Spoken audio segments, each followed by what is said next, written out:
Hello and welcome to the CashPT Lunch Hour. This is Aaron LeBauer with LeBauer Consulting and the CashPT Lunch Hour. And my special guest today is Dr. Derek Nielsen with LeBauer Physical Therapy and soon to be Kaizen Physical Therapy. Hey Derek, how's it going? Welcome to the show. Thank you. It's going well. So this is your first time on the show, right? Second. Oh, I know. Yeah, Second. so it's your second time on the show. So I interviewed Derek, it's probably been 6 months. Yeah. Yeah, 6 months ago, last fall. And Derek is here working here at our clinic as a CashPT resident. He started almost a year ago. It's been almost 12 months, so it's been 11 months. He started in May, and within you came in May 15th, or you came in the May 15th. So he came in May 15th.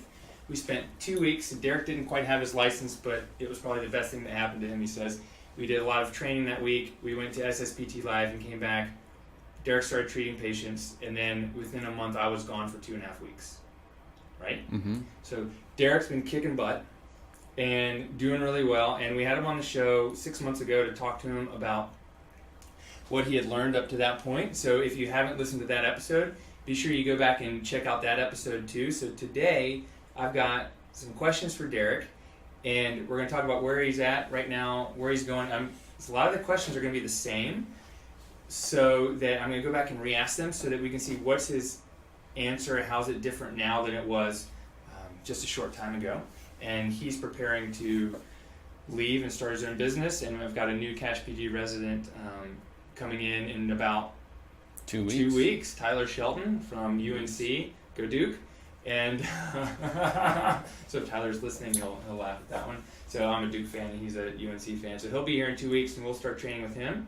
So I want to take the opportunity to talk to Derek and see what he's up to and where he's at right now with his business. So thank you for being here. Of course. So Derek, tell me a little bit about, let's go back and review, what brought you into this program with me? What happened? When was it? When were you like, oh, I want to go, work with Aaron?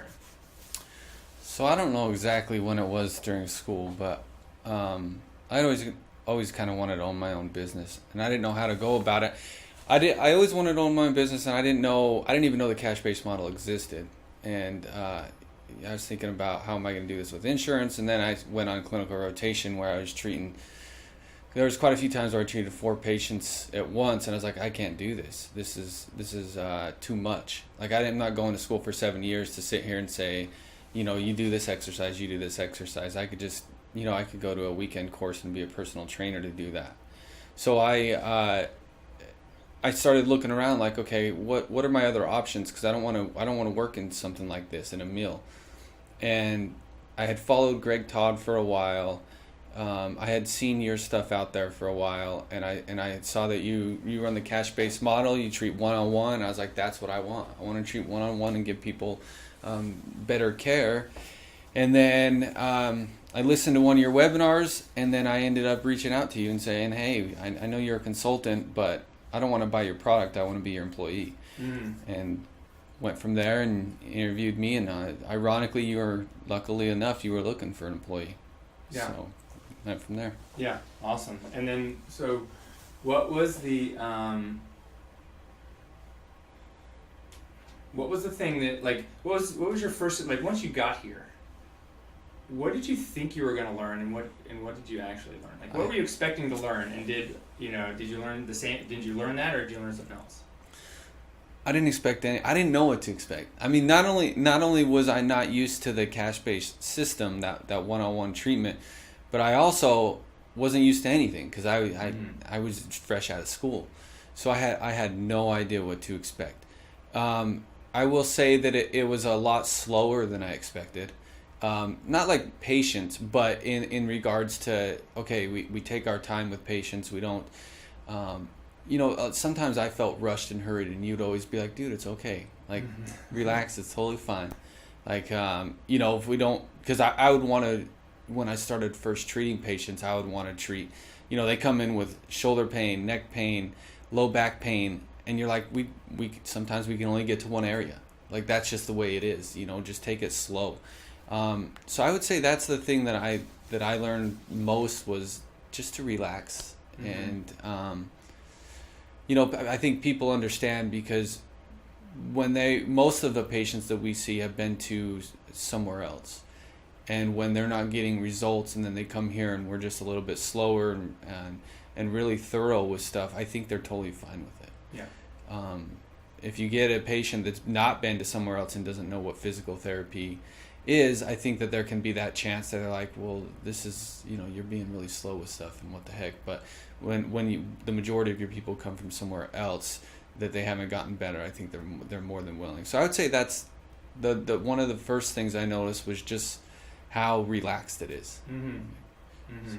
How do you, as an employee, did that allow you to do something different than you might have if you had to see 4 people an hour? It allowed me to study 40 hours a week. So I would probably say for the first 6 months, I would do a little bit of business stuff, and as I learned, and if you're looking to start a practice and you're coming fresh out of school, this is one thing I told Tyler as well is, as you start to learn things, document it. And because those can become your blog posts, those can become your follow-up emails, because if you're learning things, other people don't know it, and your patient could definitely benefit from hearing it. So as you learn stuff, make sure you document it, whether it's writing it down or video. That's something I wish I could go back a little bit further, and as I was learning, document more. But I did do some of that. And so I did have a lot of time, probably for the first six months or so, I would say. It was really just learning clinical skills. Mm-hmm. It took me a long time to learn that SFMA. Yeah. To really understand it. Yeah. It took me a long time. Did you go, and you went to that course before you came here? Yeah. Yeah. And so what was probably the number 1 and number 2 things that you learned in the first part of the program? Was it take your time, or was there something else that was like, oh, this is the... I'd say how to treat. Yeah. That's something I've told you a lot. Right. Is I think you undervalue your knowledge and treatment skills. I would say that was number 1 is and I've told you this too, is I think a lot of people want to put the carriage before the horse, and they're like, let me learn business, where it's, no, let me learn clinical skills first, mm-hmm. and then figure out business. Because I think you can hide a little bit of bad business with a really good product. I think it's a little bit harder to do the opposite. Mm-hmm. But I would say that's the number 1 thing that I learned was better clinical skills, and like I said, that probably took me about close to 6 months, studying constantly on that stuff. And then number 2 was how to talk to patients. I started answering phones, listening to Sarah up front, listening to your course, listening to some of Paul's stuff, and communication. I'd say that's number 2. Yeah, communication. So treating patients and then communication. Yeah, how to communicate, how to get them to buy in what you're offering. Mm-hmm. Mm-hmm. Great. What have you learned since then? So about 6 months in, we kind of switched from clinical to business, and that was right about the time when we did the last podcast. It was mm-hmm. right. Was a few about a month after that or so.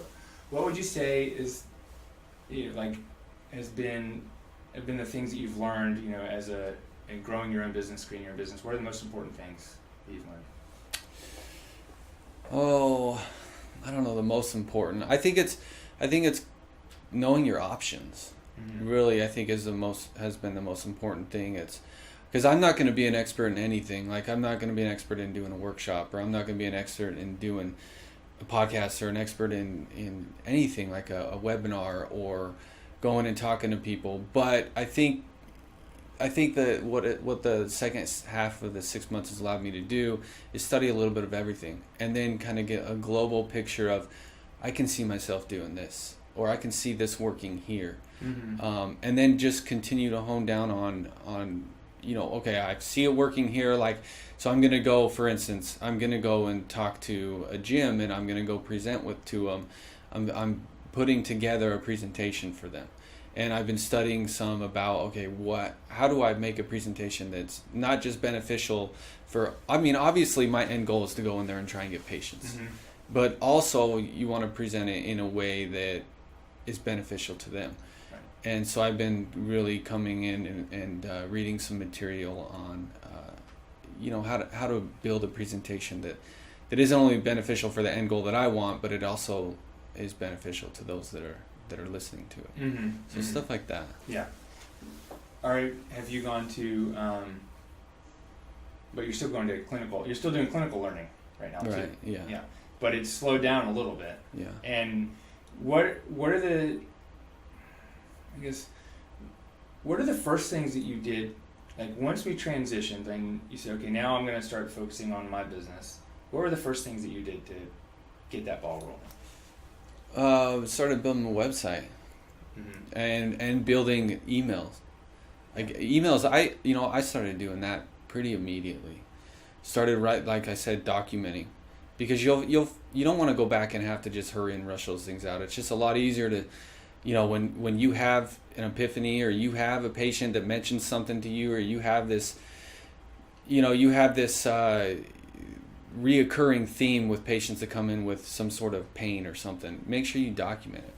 And write down, and that can be, like I said, your blog or an email, and that way you're not just rushing to let me hurry and build my ebook and my email sequence, and it'll be a lot less, or a lot easier if you just slowly roll that stuff out. Mm-hmm. How many emails do you have have you written? I don't know. Like I gave you some, but have you used the ones that I gave you, or did you just write your own? I think I've turned them. I've used some of them. I edited it a little bit to match more of my style, but Mm-hmm. I definitely use the theme. I'd say for the back pain ebook, I think I have like 30. Yeah, awesome. So I have, and then I have, I don't know, I probably have close to 75 or so. Mm-hmm. Total. So And you've got how many ebooks? 4. Yeah. But I don't even know. How many do I have? 1. If I could go back, this is the thing I would say, and I told you this last week. If I could go back, I think I would change an ebook to a video series. Yeah. I really think I would change that and start getting really good behind video, because video is going to sell people so much better than a blog post or an ebook. Yeah. Like, because if they can see you, they're going to know, like, and trust you so much faster. Yeah. What's the well, you're doing that right now, right? I built a course. I've got a Facebook ad that's running to it. I've only had 2 people opt into it. But I am getting, I'm going to remarket those that are clicking on it and showing some sort of interest. So hopefully I can get some people out of it. What's the point of an ebook? To get them into your back end systems, really. Yeah. It's like, does the content matter a ton? Not that much. Most people aren't even going to read it. Double down or forget about it. Ebooks. Oh, double down. You gotta have that. You gotta have something. It's not necessarily an ebook, but you gotta have something for people to opt in and collect their email and follow up with them. Right. Double down or forget about it. Calling people who download your ebook. Forget about it. Why? Why? Because I don't know. I think that's definitely a skill to have. Like, it can be a skill, but a lot of people aren't gonna answer. You're gonna constantly call them. I tried it, and I get people to answer. I didn't get anybody show up, but I would get people to answer and talk to them and try and follow up. And I mean, it's just a lot of work. Yeah.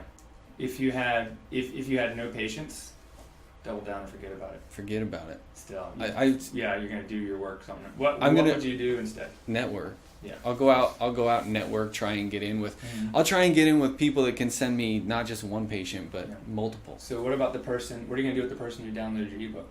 Are you going to contact them after they download it? Call to actions within the emails? Yeah. 30 of them. Yeah, 30 of them. Yeah. Yep. Yeah, great. How much is too much to pay for physical therapy? I think that's a poorly worded question. They've asked you that a couple times. I know, but it is. So reword the question. How much is too much to pay to get back to running or get back to exercising or playing with your kids? That's a better question. It's kind of a trick question. Yeah. It's like people go, $75? But so tell me more about that. Like, what is it? Why is it? Tell me, like, why is that such a poorly worded question? I think it's a poorly worded question because people don't. So people aren't going to automatically think of physical therapy is going to get me back to this. Mm-hmm. It's been recommended by my physician to go to physical therapy. I don't know what it's going to get me, but it's been recommended. And if you can talk to them that you're going to get them back to doing X, Y, and Z that they want, then that's a much better question. I mean, that, if you think about it, a patient's not going to care if you're a physical therapist, a massage therapist, or a personal trainer. If you can get them back to doing what they want. Mm-hmm. What is the best question to ask a patient to get that information from them, to get them to understand that you can do that for them? I don't know if there's a best question. I think there's a set of best questions. Mm-hmm. Like, how long have you been suffering? What have you tried to get that hasn't worked for you? Mm-hmm. What's the number one thing you want to get back? I know that's the one you were wanting me to answer. Yeah. What's the number one thing you want to get back to doing? Yeah. I think that's probably the best question, but I think it's a set of questions to get them thinking about, okay, what have I been through?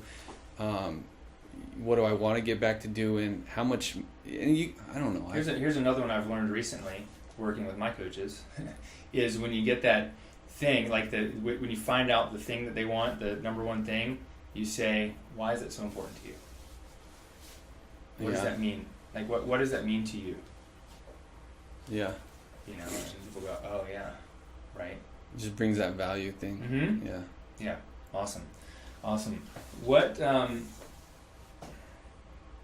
have you learned?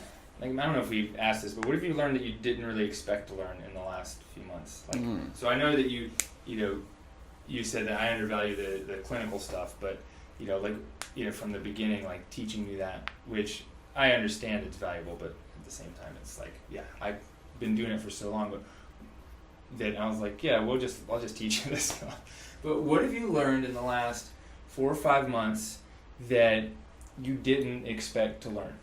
Like that was like, oh, I didn't think about that, or I didn't know that was coming. I don't know. I really don't know.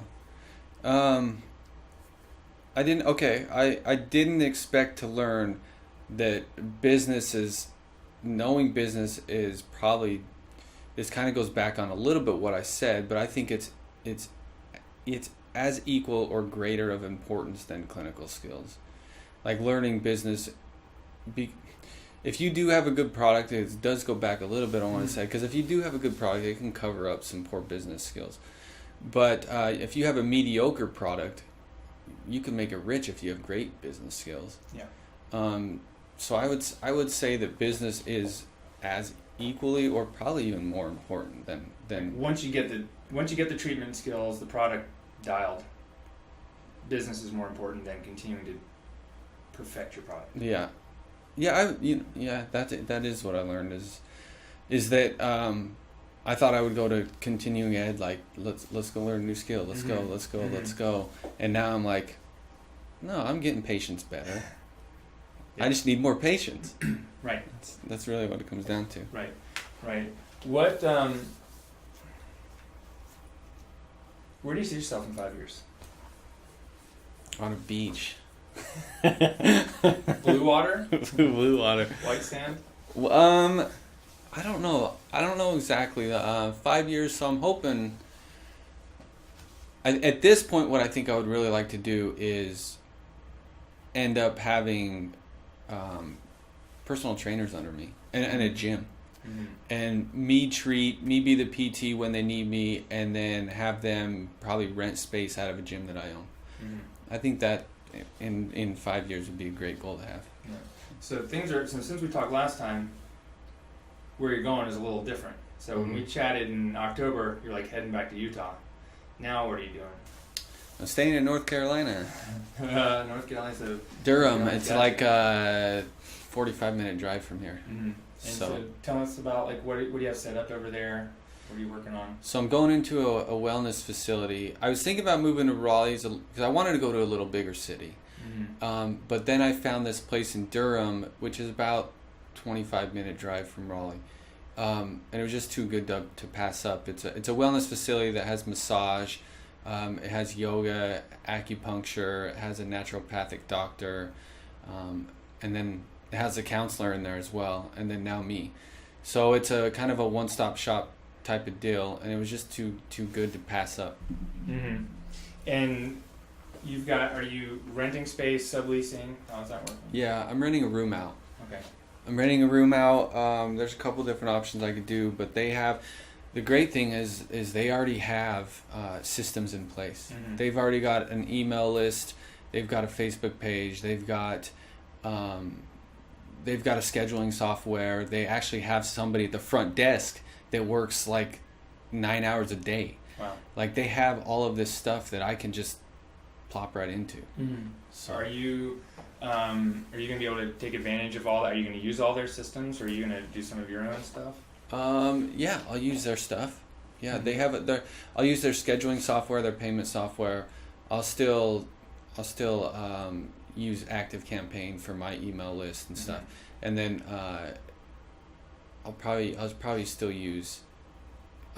get something so I can document billing and stuff. What about when someone calls and talks to their person that's there 9 hours a day and says, "Did Dr. Nielsen take insurance?" Yeah, I gotta train them. Yeah. Are you going to be able to train them? I'm not gonna do it for a little bit. Uh-huh. I'm gonna take care of everything in the beginning while I'm slow, and then I'll eventually work into training them. So Okay. when somebody calls, because I'm not even gonna put the it's called Collective Wellness. I'm not even gonna put their phone number on my website page. Mm-hmm. Like I'm putting my Google Voice number and having them reach out to me, and then what I'll tell them when they call, if somebody calls their front desk to talk to them, I'll tell them to just get in contact with me. Mm-hmm. Mm-hmm. In the future, when you get busy, you'll be able to train their front desk person to Yeah. answer phone calls. Yeah. And then what are you gonna do? Like just have your Google Voice forward to their number or something? I don't know what I'll do. That's a good question. Probably be the easy thing. Just tell Google Voice to forward there. Yeah, probably will. All right. What? So you're moving to Raleigh. You've got all your systems, everything set up, right? You've got your emails, your website, your blog. You've got you've now got a Facebook ad running for like the last week. What else do you need to do to start seeing patients? What's left on your list? I got insurance. I actually don't even have an LLC yet. Mm-hmm. So I've got, those are the two main things. You got a payment system for people to pay you yet? Yeah, they have one there. Mm-hmm. That's basically it. I mean, and then try and keep continuing to get people in the door before I get down there, Mm-hmm. and get people on my email list. Yeah. When you start, June 1st ish? Yeah. So how many meetings do you have between now and then with other people to try to get patients down there? Like to try to build a network and all that? Right now I only have one. But I well, two, I guess, because I have a workshop I'm doing at the place at Collective Wellness. I'm going to do a back pain workshop, but that's right after I start. Beginning next month, I meet with a gym where I'm presenting to them. I reached out to a couple gyms. They've shown some interest. This is a funny story. One gym was, nobody, I guess no PT had ever tried to get in and talk to them. And they were like all about it. And then they reached back out to me, or I reached out to them and said, hey, when can we make this happen? And they said, we think this is a great idea, but we found out we have a personal trainer here that works in a PT clinic around the corner. Mm-hmm. We're going to see what they can do. It's like, okay. Well, and then I just tried to show my value a little bit. They didn't respond back, but I'll reach out to them again. So hopefully, there's 3 that I reached out to. All 3 of them showed interest. One I'm immediately going to present to. The other one said, reach back out to us when it gets a little bit closer to the time you'll be here. Mm-hmm. And then, like I said, the other one kind of shunned me. Yeah. So we'll see. One of our trainers is a PTA, and their clinic can do something? Yeah. Okay. Yeah. So, well, they said we're going to see what their clinic Uh-huh. offers, and I just told them, okay, well, I'd still love to be valuable to you and present you, help your personal trainers be better at their jobs. Mm-hmm. So we'll see what happens. Is that the offer that you gave them? So tell me, it's like when you contacted them, what did you say? How'd that conversation go? What did you offer for them to? What was your excuse to get in the door? What was your? So I just said, hey, I'm going to be opening up a new business here shortly. I'm a physical therapist, and I want to know of a good gym where I can refer my patients to, but I also want to offer your gym some value. And, what are some things you're struggling with that you feel like a physical therapist could help your personal trainers in knowing more about? Mm-hmm. Mm-hmm. And that's basically it. That's what I said to all 3 of them. Awesome. What's your number one recommendation for someone that wants to start a cash-based practice?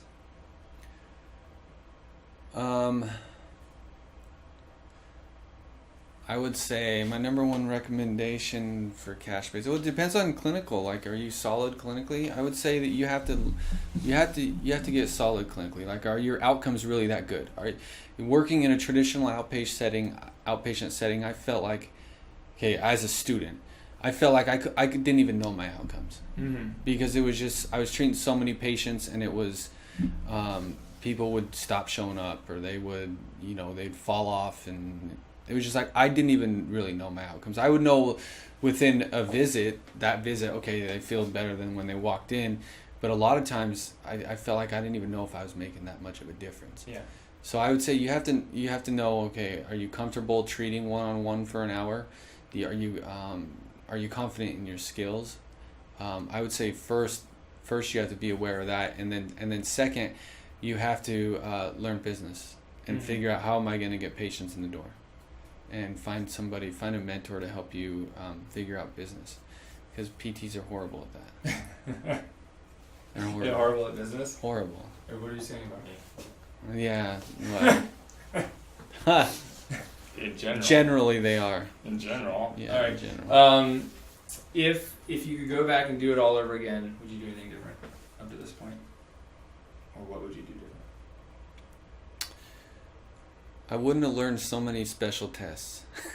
No, I don't know. I wouldn't do anything different. Yeah. Nope. I don't think I would. Yeah. Everything's been great. I feel confident. I feel ready, and